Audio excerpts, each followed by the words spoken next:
नमस्कार साथियों, आप सभी का हार्दिक स्वागत है। आज की क्लास में हम ज्वार भाटा और सूर्यग्रहण एवं चंद्रग्रहण पर चर्चा करेंगे कि कैसे पृथ्वी पर ज्वार भाटा आता है और सूर्यग्रहण एवं चंद्रग्रहण की घटना कैसे घटित होती है।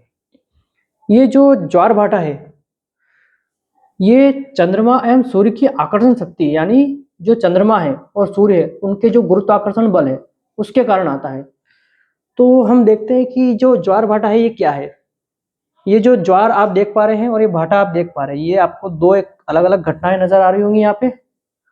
और ये है जो पृथ्वी की सामान्य स्थिति है, यानी कि जब हम बाकी सभी बलों को शून्य मान लेते हैं तो उस स्थिति में हम अगर देखें तो ये जो पृथ्वी है इस पर अगर ज्वार भाटा का इफेक्ट ना हो तो जो पृथ्वी है उसके चारों तरफ क्या है, जलीय क्षेत्र है। तो ये जो जलीय क्षेत्र है ये पूरी तरीके से क्या रहता है, स्थिर रहता है।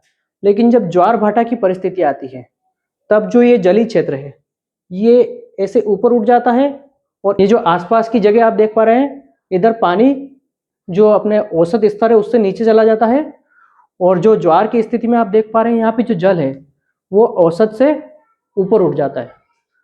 तो ये जो समुद्र की सतह है ये दिन में 2 बार ऊपर उठ जाती है। जो समुद्र की सतह के सामान्य से ऊपर उठ जाने की जो घटना है इसे हम ज्वार कहते हैं। और ठीक वैसे ही जब जो समुद्र की सतह है वो उसके औसत औसत से नीचे चली जाती है तो उस स्थिति को हम भाटा कहते हैं। तो अब प्रश्न ये उठता है कि ये जो समुद्र की सतह है या समुद्र का जो जल स्तर है वो ऊपर क्यों उठ जाता है और जो समुद्र का जो जल स्तर है वो आसपास में नीचे क्यों चला जाता है। जो औसत से नीचे चला जाता है उसको हम कहते हैं भाटा और जो औसत से ऊपर चला जाता है उसको हम ज्वार कहते हैं। तो इसका कारण मैंने अभी थोड़ी देर पहले आपको बताया था कि जो ज्वार है उसका कारण क्या है, चंद्रमा और सूर्य की आकर्षण शक्ति। अब आकर्षण शक्ति क्या होती है, मान लो कोई भी वस्तु है तो उस वस्तु का एक द्रव्यमान होता है और उस द्रव्यमान में एक आकर्षण बल होता है। तो जो वस्तु जितनी बड़ी होगी उसका द्रव्यमान भी उतना ही ज्यादा होगा और वस्तु जितनी छोटी होगी उसका द्रव्यमान उतना ही कम होगा। और द्रव्यमान अगर ज्यादा है तो गुरुत्वाकर्षण बल ज्यादा होगा और द्रव्यमान कम है तो गुरुत्वाकर्षण बल कम होगा। तो अब इस चित्र में आप देख पा रहे होंगे कि हमने पृथ्वी और चंद्रमा को बना रखा है, लेकिन इसके साथ साथ पृथ्वी पर सूर्य का भी जो गुरुत्वाकर्षण बल है वो भी पड़ता है। तो अब हम देखते हैं कि जो सूर्य है वो चंद्रमा की तुलना में बहुत ज्यादा बड़ा है। इस कारण जो सूर्य की आकर्षण शक्ति है वो चंद्रमा से अधिक है।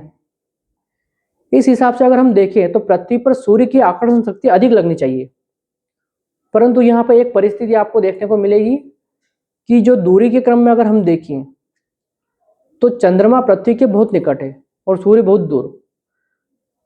चंद्रमा की पृथ्वी से जो दूरी है वो लगभग 3,84,000 किलोमीटर है।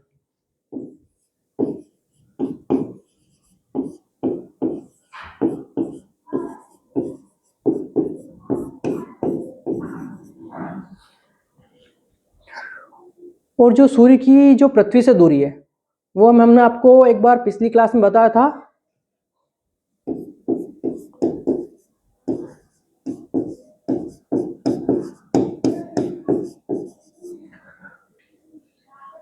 चौदह 14.98 करोड़ किलोमीटर। इससे आप अंदाजा लगा सकते हैं कि सूर्य पृथ्वी से कितना ज्यादा दूर है और चंद्रमा कितना अधिक नजदीक। इसलिए सूर्य की जो आकर्षण शक्ति है वो पृथ्वी पर उतनी अधिक नहीं लगती जितनी कि चंद्रमा की गुरुत्वाकर्षण शक्ति लगती है। इसलिए ये जो आप चित्र देख पा रहे हैं इसको हमने चंद्रमा और पृथ्वी के बीच के जो संबंध है उसी को दिखाया है। सूर्य के बारे में, सूर्य का क्या इफेक्ट पड़ेगा उसको हम अभी थोड़ी देर में बताएंगे। अब यहाँ हम देखते हैं कि जो चंद्रमा है वो आकार में छोटा है, लेकिन पृथ्वी के जो पास है उसकी वजह से जो पृथ्वी पर आकर्षण शक्ति है वो चंद्रमा की ज्यादा लगती है सूर्य की तुलना में। यही कारण है कि ज्वार भाटा में जो मुख्य भूमिका है वो चंद्रमा की आकर्षण शक्ति की होती है। यानी चंद्रमा जो है वो अपनी आकर्षण शक्ति से पृथ्वी की वस्तुएं चंद्रमा की ओर खींचने लगता है। यानी जो चंद्रमा है ये अपनी आकर्षण शक्ति से पृथ्वी की वस्तुएं अपनी ओर खींचने लगता है। अब ऐसा कैसे होता है, आइए इसे हम समझने का प्रयास करते हैं। आप यहाँ देख पा रहे होंगे कि जो एक सामान्य परिस्थिति है जिसमें जल स्थिर है और एक परिस्थिति यहाँ आप देख पा रहे हैं जिसमें ज्वार और भाटे की स्थिति है। अब आप यहाँ देख पा रहे होंगे कि जो पृथ्वी पर कई सारी वस्तुएं हैं, लेकिन उनमें से सबसे मेन चीज क्या है कि जो चंद्रमा है उसकी आकर्षण शक्ति का प्रभाव जल पे देखने को मिल रहा है। इसका कारण क्या है? इसका कारण ये है कि जो जल है ये अपना आकार बहुत आसानी से बदल लेता है और जो जल है उसको चंद्रमा अपनी ओर आसानी से खींच पाता है। इस कारण जो हमें ज्वार और भाटे का इफेक्ट है वो सबसे ज्यादा जलीय क्षेत्र में यानी कि समुद्री क्षेत्रों में देखने को मिलता है। यानी पृथ्वी के जिस महासागरीय बिंदु के ऊपर उस समय जब चंद्रमा होगा तो उस महासागरीय बिंदु में क्या होगा? ज्वार आएगा और उसी के साथ साथ जो आसपास के एरिया है वहां पे क्या आएगा? भाटा आएगा। अब ये जो चंद्रमा है ये चंद्रमा के सामने वाले क्षेत्र में उठाव आप देख पा रहे हैं, इसको हम ज्वार कहते हैं। लेकिन यहाँ आप एक चीज और देख रहे हैं कि इसके पीछे वाले एरिया में भी ज्वार की स्थिति आपको देख पा रहे हैं, जो यानी कि जो सूर्य के चंद्रमा के सामने की जो स्थिति है यहाँ आप ज्वार देख पा रहे हैं। और इस ज्वार का कारण क्या है? चंद्रमा की आकर्षण शक्ति।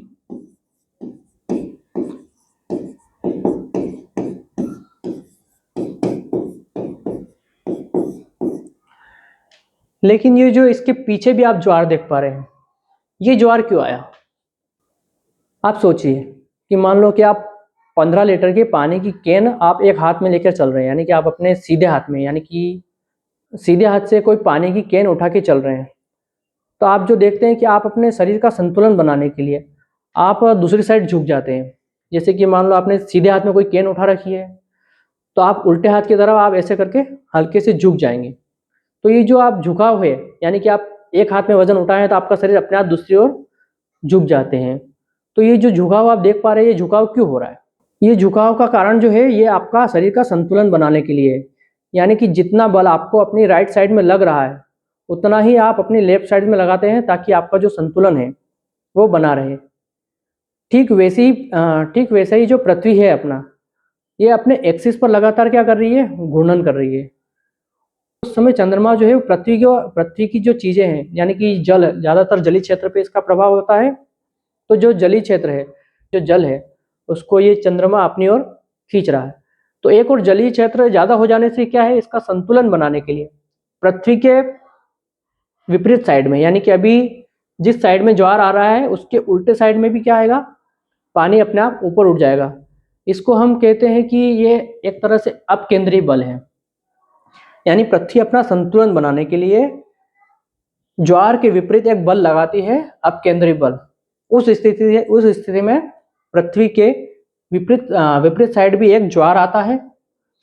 तो इस तरह से एक ही समय में दो जगह ज्वार आता है और ये जो दोनों जगह ज्वार है इसी की परिस्थिति के परिणाम स्वरूप दो जगह भाटा भी आता है।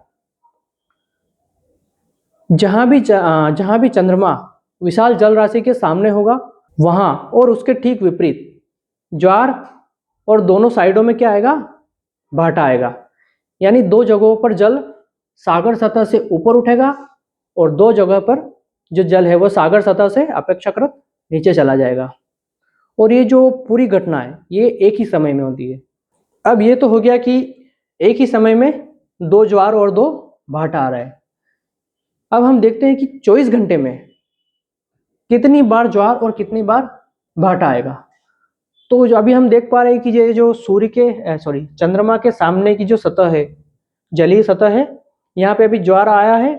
तो ये जो ज्वार है, ये ज्वार की परिस्थिति अगले 12 घंटे बाद यहाँ आ जाएगी। जब पृथ्वी अपने अक्ष से घूम के अगले 12 घंटे बाद यहाँ आ जाएगी तो चंद्रमा की जो सामने वाला हिस्सा है वो घूमकर अगले 12 घंटे बाद उसके पीछे आ जाएगा। और जो पीछे का हिस्सा आप देख पा रहे हैं अगले 12 घंटे बाद घूम के चंद्रमा के आगे चला जाएगा। यानी कि अभी यहाँ ज्वार आया है, अगले 12 घंटे बाद जब ये पीछे आ जाएगा तो अब केंद्रीय बल के कारण इस हिस्से पर ज्वार आएगा और ये जो हिस्सा पीछे का है ये चंद्रमा के सामने चला जाएगा। तो चंद्रमा की आकर्षण शक्ति से इस हिस्से पे ज्वार आएगा और उसी सिचुएशन में फिर से एक बार भाटा भी आएगा। तो इस तरह से अगर हम देखें तो 24 घंटे में एक ही स्थल पर दो बार ज्वार आता है और इसी के परिणाम स्वरूप दो बार भाटा भी आएगा। अब एक ज्वार और एक भाटे में कितने समय का अंतर होता है? जैसे कि ये दोनों ज्वारों की हमने बात की कि एक ज्वार के बाद अगला ज्वार 12 घंटे के बाद आएगा, उसी प्रकार यहाँ ज्वार है तो पृथ्वी जब घूम के यहाँ से यहाँ आ जाएगी तो उस पर भाटा भी तो आएगा। तो ये ज्वार और भाटे के बीच का अंतर ये है 6 घंटे 13 मिनट का। ठीक इसी तरह से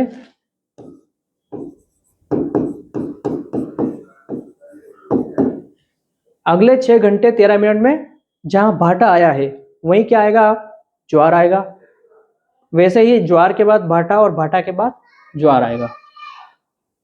अब आप एक बात का अंदाजा लगाइए कि ये जो पृथ्वी है अपने अक्ष पर एक चक्कर लगाने में कितना समय लेती है, लगभग 24 घंटे। तो 24 घंटे लेती है, तो ये जो 13 मिनट का समय है ये आप यहाँ पे एक्स्ट्रा देख पा रहे हैं। ये जो 13 मिनट का समय है ये अतिरिक्त समय क्यों है? पृथ्वी अपने अक्ष पर 24 घंटे में एक चक्कर लगाती है, यानी कि ज्वार के बाद अगले 6 घंटे बाद भाटा आना चाहिए था, उसके अगले 6 घंटे बाद फिर ज्वार, फिर अगले 6 घंटे बाद भाटा और उसके अगले 6 घंटे बाद ज्वार आना चाहिए था। परंतु ऐसा नहीं है। आप यहाँ देख पा रहे होंगे कि ज्वार के बाद 6 घंटे और जो अतिरिक्त 13 मिनट, यानी कि 13 का पूरा एक चक्कर माने तो ये हो जाते हैं लगभग 52 मिनट। तो यानी कि जो 24 घंटे में वो 52 मिनट एक्स्ट्रा क्यों हो गए? इसका कारण है कि पृथ्वी अपने अक्ष पर घूम रही है, साथ ही साथ ये जो आप चंद्रमा देख पा रहे हैं ये भी तो पृथ्वी का लगातार चक्कर लगा रहा है। तो जब ये पृथ्वी का चक्कर लगा रहा है तो अभी ये इसके जस्ट सामने है और अगले 24 घंटे बाद ये हो सकता है यहाँ पे कहीं पे आ जाए, इस स्थान पे आ जाए। तो यहाँ से यहाँ पर जो आया है इसमें कितने मिनट की गैप आ जाती है? 13 मिनट की गैप आ जाती है, जैसा कि आप इसमें देख पा रहे हैं। पिछले वाले जो चित्र में था वो चंद्रमा कहाँ पे था? यहाँ पे था।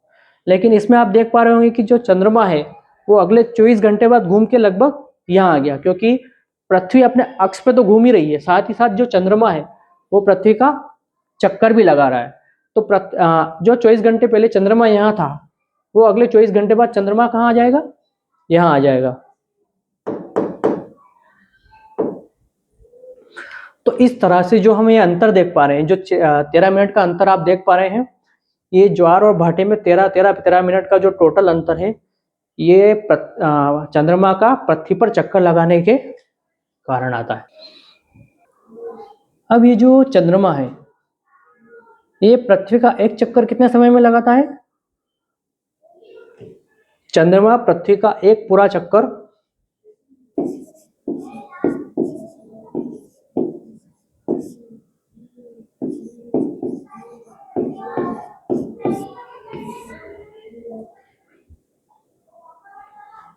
27 दिन 7 घंटे में लगाता है।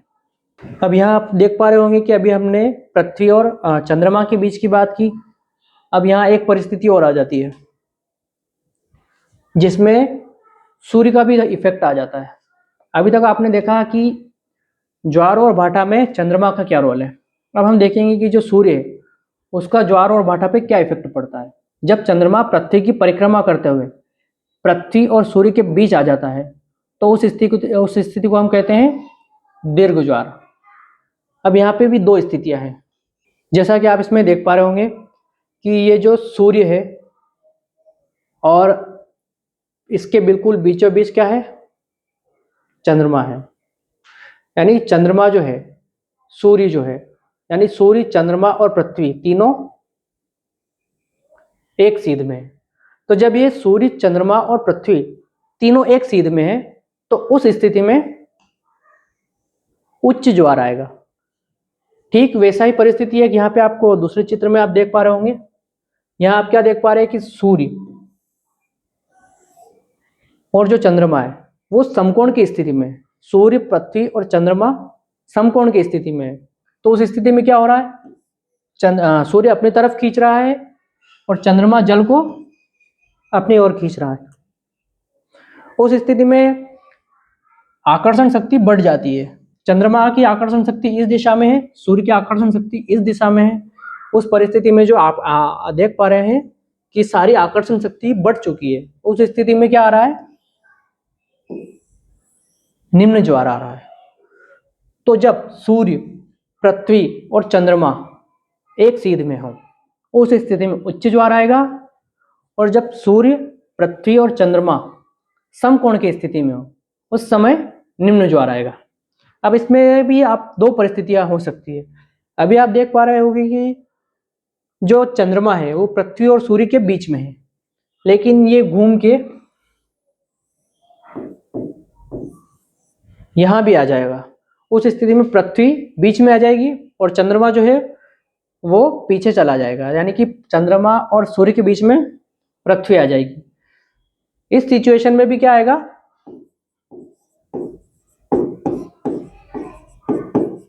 दीर्घ ज्वार।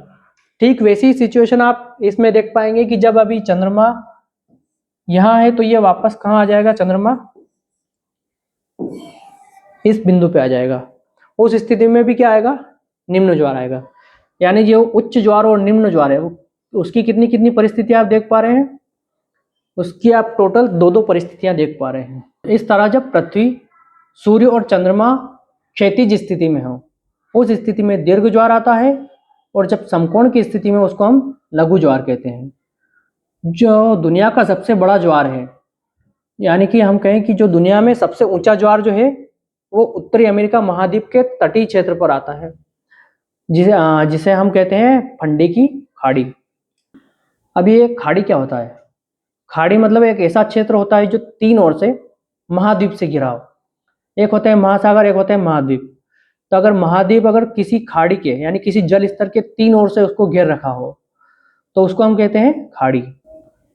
अब ये जो यूएसए के तट पर जो ज्वार आता है ये लगभग जो होता है 18 मीटर तक ऊपर हो सकता है, यानी कि 18 मीटर ऊंचा इसमें पानी उठ जाता है। अब हम देखें कि जो भारत है, भारत में जो सबसे ऊंचा ज्वार है वो कहाँ आएगा। भारत में सबसे ऊंचा ज्वार कच्छ की खाड़ी और खंबात की खाड़ी में देखने को मिलते हैं।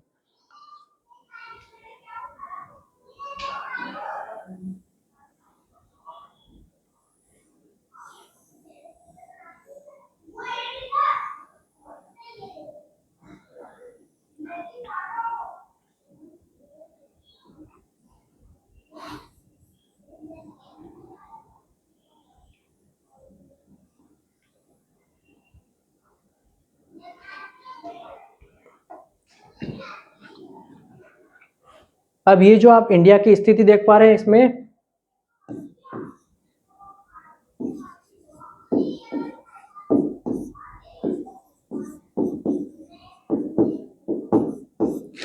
यहाँ पर कच्छ की खाड़ी है और ये जो पॉइंट आप देख पा रहे हैं ये खंबात की खाड़ी है।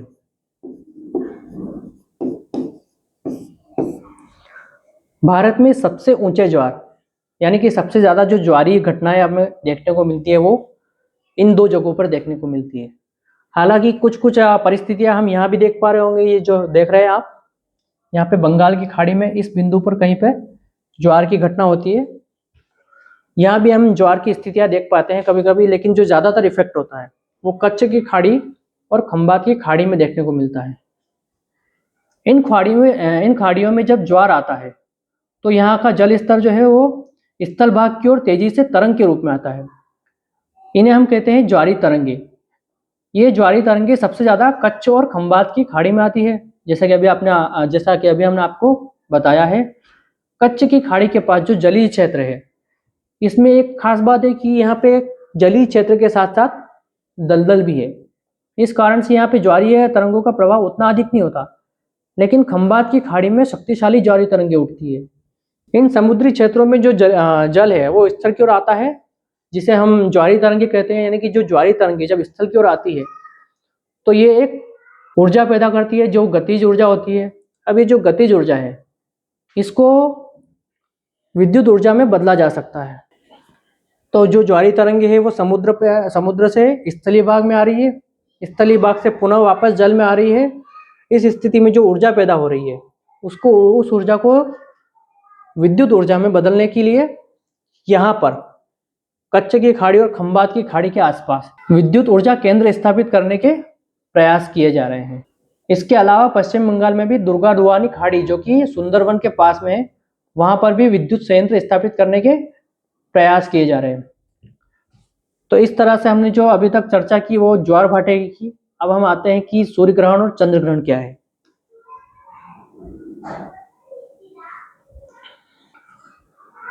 इसमें वैसे कुछ ज्यादा नहीं है, आप 2-4 बातें समझेंगे तो आपको ये समझ में आ जाएगा। तो अब हम इसे समझने का प्रयास करते हैं।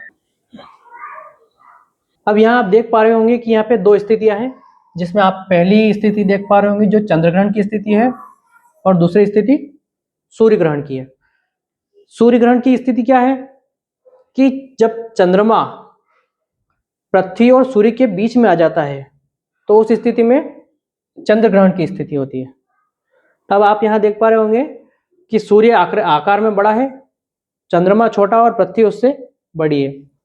यानी ये जो पृथ्वी है, यानी कि ये जो चंद्रमा है पृथ्वी और सूर्य के बीच में आ रहा है, उस स्थिति में ये जो सूर्य का प्रकाश है ये सिर्फ पृथ्वी के इस बिंदु पर नहीं पड़ पा रहा है, बाकी पूरे एरिया में आप प्रकाश देख पा रहे होंगे। यहाँ पे जो अगर कोई व्यक्ति खड़ा होगा तो यहाँ वाला जो व्यक्ति है, यहाँ जो व्यक्ति खड़ा है उसको आप वो जो है चंद्र ग्रहण की स्थिति को पूरी तरीके से स्पष्ट देख पाएगा। लेकिन अगर कोई व्यक्ति यहाँ खड़ा है तो वो चंद्र ग्रहण को महसूस नहीं कर पाएगा। चंद्र ग्रहण यानी कि एक समय में चंद्र ग्रहण पूरी पृथ्वी पर नहीं आता है, चंद्र ग्रहण किसी एक बिंदु पर आता है और बाकी अन्य जगह सामान्य स्थिति रहती है। तो जिस बिंदु पर सूर्य का प्रकाश नहीं पहुंच पाता है उस स्थिति में चंद्र ग्रहण होता है और उस स्थिति को हम उम्रा कहते हैं।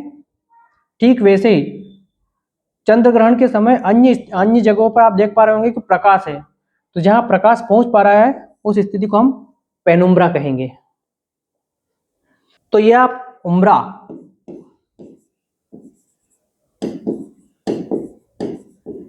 और यहाँ पे जो पेनुम्ब्रा ये देख पा रहे हैं,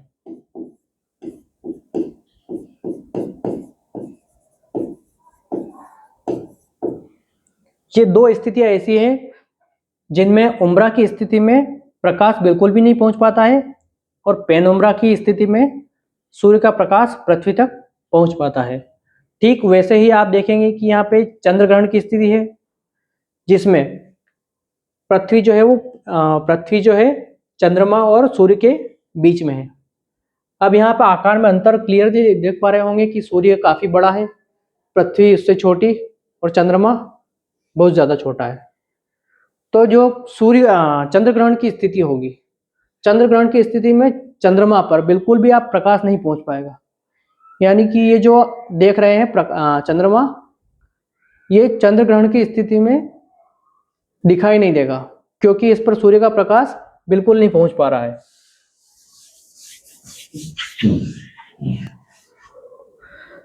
यानी कि अब आप यहाँ पे एक चीज नोटिस कर पा रहे होंगे, सूर्य ग्रहण पृथ्वी के किसी एक छोटे से हिस्से पे होता है और जो चंद्र ग्रहण है उस स्थिति में चंद्रमा पूरा दिखाई नहीं देता है। जब ये चंद्रमा के जो आसपास आप एरिया देख पा रहे होंगे जहाँ पे सूर्य का प्रकाश नहीं पहुंच पा रहा है, यहाँ भी उम्रा की स्थिति है